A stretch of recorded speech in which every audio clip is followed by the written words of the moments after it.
Hello everybody and welcome to this video where I just noticed that there's like a white string in my hat, sunset oil. If you know, you know. But we're going to go through the second part of Roominghouse Madrigals right now. Like the second table of contents section. And honestly, this might be my favorite portion of the book.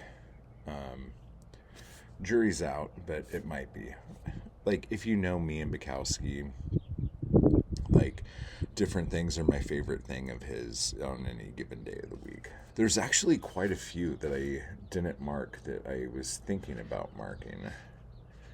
Because, like, right in the beginning, there's, like, I don't know, there's probably, like, 4 or 5 really great poems, like, in a row. So yeah, we're going to start in the Black Sparrow edition with Imbecile Night. And again, in the Black Sparrow edition, it starts on page 77. The Echo edition might have a different page number for that. So let's go. Imbecile Night, corkscrew like a black guitar. The day was heaving hell, and now you come, crawling down the drain pipes, emptying your bladder all over the place. And I have drunk 9 bottles of beer, a pint of vodka, smoked 18 cigarettes, and still you sit upon me. You march the dead out upon the balcony of my brain. I see shaven eyebrows, lips, slippers, my love in an old robe, curses, reaches out for me. The Confederate army runs. Hitler turns a handspring. Then the yowling love of cats saves me, brings me back again. One more drink, one more smoke, and in the drawer, a picture of a day at the beach in 1955. God, I was young then. Younger anyhow. And at the window, 1 or 2 lights. The city is dead, except for thieves and janitors. And I'm almost dead too. So much gone. I raise the bottle to the center of the room, and you are everywhere. Black imbecile night. You are under my fingernails, in my ears and mouth, and here we stand.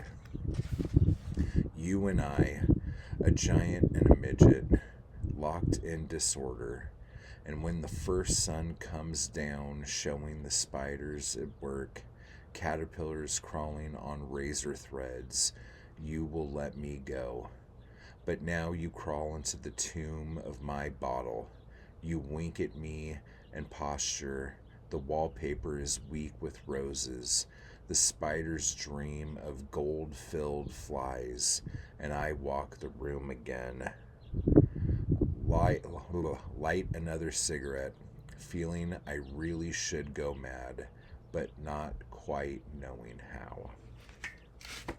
Sorry, I got fire ants running across my feet. Freaked me out a little bit. So, that's a good one. This one I believe is pretty good. I didn't mark it, but a kind of lecture on a dull day when there isn't even a fly around to kill. God damn, I've been there. I've been there, buddy. I've been there. Regular update, I think I found a place out here, so that's just a whole other thing. We'll talk about that later. Don't kid yourself. Something kills them all. Finally, it becomes a matter of dying of one thing or the other. Cancer, a new car, sex, warm, art, poetry, ballet dancing, a hardware store, smoking grass, peeking out the window, or wiping the ass with cheap toilet paper. When Christ began, he had the cross in his mind all along. That's such a fucking good line, dude. I'm going to read that again. When Christ began, he had the cross in mind all along. If I come down off this one here, it would only be to find a better one. Meanwhile, sitting with a drink in hand, I know, of course, what it's all about. Come to the point. Dismiss it. Forget it. Hand to mouth. I kid myself a little. The gift is pretty good. Take a look at it if you want. I'm not going to read it though. Object lesson on page 82. It is always best, of course, to push it in right below the heart. Don't try to hit the bullseye. When seeking damage, aim for a large target and strike several times. He who pauses is one damn fool. I remember a discourse with a leper who suggested using hooks and pulleys. Not so, not so. He was very bitter. It is best to go for the eye, smash the cornea, blind him, then strangle him with rope. Mother suggested an old bathing cap down the throat. Not so, not so. Be safe, be wise. Tell him to seek the stars, and he will kill himself with climbing. Tell him about Chatterton, Villian. Make suggestions. Take your time. He will do it himself. There's no hurry. Time means nothing to you. This is a good lesson in general, not about killing people. Like, they had it all wrong in here anyway. Not so, not so. But everything I've ever, learned in my life, as far as, and here's just a lesson for you guys, as far as somebody who is a problem to you, someone you don't like, someone who is whatever, generally speaking, if you give someone enough rope, they will hang themselves. Okay? So just take it easy.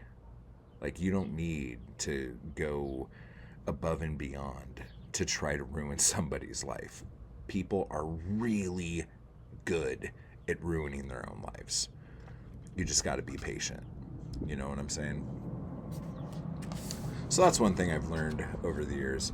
But this was so awesome. This line right here.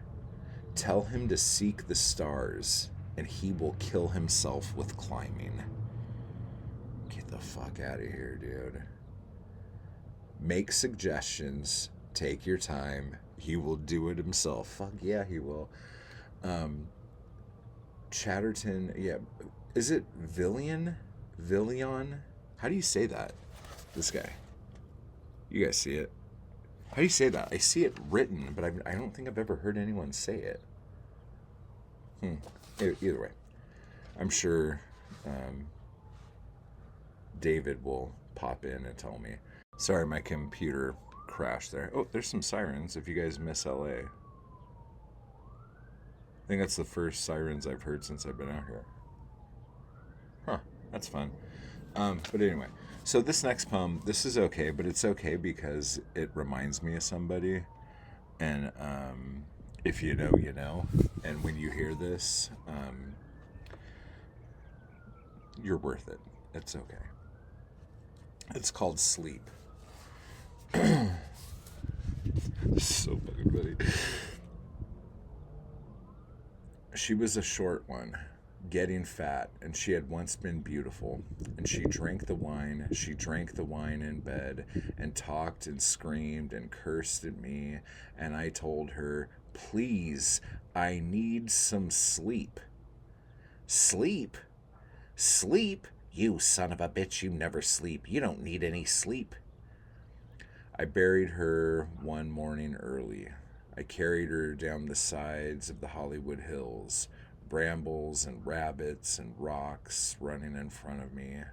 And by the time I dug the ditch and stuck her in, belly down, and put the dirt back on, the sun was up and it was warm, and the flies were lazy, and I could hardly see anything out of my eyes. Everything was so warm and yellow. I managed to drive home, and I got into bed, and I slept for 5 days and 4 nights. No shade there, no shade. Obviously, I'm just talking about the sleep thing. I wasn't talking about all the other meanderings on that. Love you, babe. All right, moving right along here. The Literary Life on page 88. This is a really good poem. I don't know if I should read it. I'm going to end up reading this whole book if I keep this up. This is a good poem. It's one of those poems, and like, I noticed that I've done this too, and there's a couple people who, like Anarchy Crew folks, that I've seen do this kind of thing too. But maybe I'm going to have to read it now. But it's like, you go back and forth between what's going on right now and the thoughts that you're thinking, or what's going on right now and then the events that are going on outside your window, or something like that. But just look at how this is like written. Okay, I'm going to read it now, I guess. There's this long still knife somehow, like a Cossack sword. And C writes that Ferlinghetti was written a poem about Castro, or has written a poem about Castro. Well, all the boys are doing poems on Castro now, only Castro's not that good or that bad, just a small horse in a big race. I see this knife on the stove, and I move it to the breadboard. After a while, it is time to look around and listen to the engines and wonder if it's raining. After a while, writing won't help anymore, and the drinking won't help anymore, or even a good piece of ass won't. I see this knife on the breadboard, and I move it to the sink. This wallpaper here, how many years was it here before I arrived? This cigarette in my hand, it is like a thing itself, like a donkey walking uphill. Somebody took my candle and candle holder. A lady with red hair and a white face standing near the closet saying, "Can I have this? Can I really have this?" The edge of the knife is not as sharp as it should be. But the point fascinates. The way they grind it down like that. Symmetry. Real art. And I pick up this bread knife and I walk into the dining room. Larson says we mustn't take ourselves so seriously. Hell, I've been telling him that for 8 years. There is this full-length mirror in the hall. I can see myself in it. I look, at last. It hasn't rained in 175 days, and it is as quiet as a sleeping peacock. A friend of mine shoots pool in a hall across from the university where he teaches English. And when he gets tired of that, he drags out a .357 Magnum and splits the rocks in half. Blam, blam, blam, while figuring out just where the word will fit real good. In front of the mirror, I cut swift circles in the air, dividing sides of light. I am hypnotized, unsettled, embarrassed. My nose is pink, my cheeks are pink, my throat is white. The phone rings like a wall sliding down, and I answer, "Nothing. No, I'm not doing anything." It is a dull conversation, but it is soon over. I walk to the window and open it. Cars go by, a bird turns on the wire and looks at me. I think 3 centuries ahead, of myself dead. That long life seems very odd, like a crack of light in a buried tomb. The bird flies away, and I walk down to the machine and sit down. Dear Willie, I got your letter. Everything is fine here. Now, one thing that I think every car in the world's driving by right now, hang on. Okay, I don't know if this is how he did this. This might be kind of like a cool thing to do. If you have 2 poems that you don't think are very good, or you just think they're like average or whatever, try doing this where you break them up and put them together if the juxtaposition is interesting. You know, it's kind of like a cut up poem, you know, like Burroughs doing shit, you know. Just try it and see. Like, look through your stuff. Like, you probably, as soon as I started saying that, you probably were like, oh, I know this poem I could do that with, but maybe not a second poem. Look through and see if there's anything like that. You might end up with something really cool. Do I want to do Death Wants More Death? No, Death Wants More Death's a great poem. Like, you should definitely go look at that. Ooh, this one's good. Eat. Talking of death is like talking of money. We neither know the price or the worth, yet looking down at my hands, I can guess a little. Man's made for guessing and for failure, and woman for the rest. When the time comes, I hope I can remember eating a pear. We are sick now, with so many dead dogs, skulls, armies, flowers, continents. There is a fight. This is it. Against the mechanics of the thing. Eat a good pear today, so tomorrow you can remember it. That's so heavy. Like, I wonder if I die, like on my last thing, if I remember how good eating a pear is. That's fucking heavy, dude. Maybe I'm just getting a little weird right now. I'm probably just getting a little weird right now. Okay, now I could, oh, Farewell Foolish Objects, that one's pretty good too. It just goes on kind of a long time. A Report Upon the Consumption of Myself, that one's pretty good too. Shit, do I read that? I don't know, that one's pretty good. Dude, this one, okay, this one I completely forgot even existed until I started reading this. And it's kind of cool. And again, because of when it was written somewhere in between 46 and 66, there are probably some words or wordings that aren't acceptable today as they were in these days. But it's still a good poem, so I want to read it to you guys. It's called Fleg on page 107. Now it's Borden, 4:18 a.m., Symphony Number 2. The gas is on, but the mass is still asleep, except the bastard downstairs, who always has the light on, all night. He yawns all night and sleeps all day. He's either a madman or a poet, and has an ugly wife. Neither of them work, and we pass each other on the steps, the wife and I, when we go down to dump our bottles. And I look at his name on the mailbox. Fleg. God, no wonder. A fleg never sleeps. Some kind of fish thing wanting for a twist in the sky, but very kind. I must remember. When the drunk women up here scream and throw things, Fleg ignores it all. Yawns, and this is fine. There used to be an Anderson, a Chester Anderson, always at my door, in his pants and undershirt, red-eyed as a woman who lost a lover. Manager behind his shoulder, and one night 2 cops. God, I can't sleep. I'm a working man.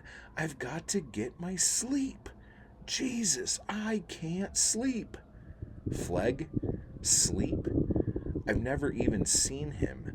I don't think he does anything. Just some kind of shoulder of mutton with silver eyes looking up at the ceiling, tiredly smiling, softly saying to his ugly wife, "That Bukowski up there, he's a kick for sore balls, ain't he? Now, honey, don't talk that way.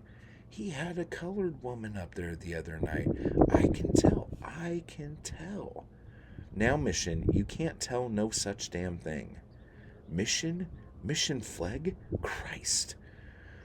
Yes, I can. I heard her screaming. Screaming? Well, moaning. Kind of like, like, what's this guy look like, baby? Passed him today, face kind of smashed in, a nose like an anteater, mouth like a monkey, kind of funny eyes. Never saw eyes like those. It's about 4:38 a.m. Borden is finished. Not a very long symphony. I turn my radio down, and the Flegs I find listening to the same station. I hope we never meet.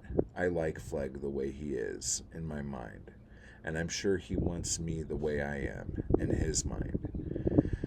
And he is just yawned now, up through the ceiling, his ceiling, which is my floor. Ah, my poor tired Fleg, waiting for me to give him life. He's probably slowly dying of something, and I am too. But I'm so glad he doesn't call the police while I'm at it. That's just a fun, nice little poem, dude. I like that one a lot. Wait, what page am I going to on this thing? This video seems to be the one that never ends. I'm reading a lot. Ooh, Nothing Subtle. I do like that poem. Oh, wow. I'm only halfway through this section. I got to speed this up. Okay, this is interviewed by a Guggenheim recipient.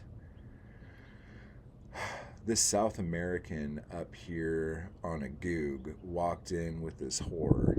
She sat at the edge of my bed and crossed her fine legs, and I kept looking at her legs. And he pulled at his stringy necktie, and I had a hangover, and he asked me, "What do you think of American poets?" And I told him I don't think very much of American poets. And then he went on to ask some other very dull questions, as his whore's legs laid along the side of my brain.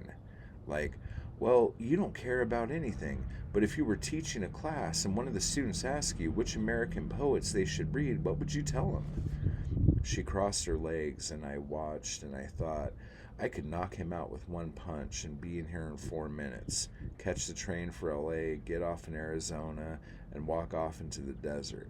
And I couldn't tell him what I'd never teach a class. That, along with not liking American poetry, that I didn't like American classes either, or the job that they would expect me to do. So I said, Whitman, T.S. Eliot, D.H. Lawrence's poems about reptiles and beasts, Auden. And then I realized that Whitman was the only true American, that Eliot was not American somehow, and the others certainly not. And he knew it too. He knew I had fucked up, but I made no apologies.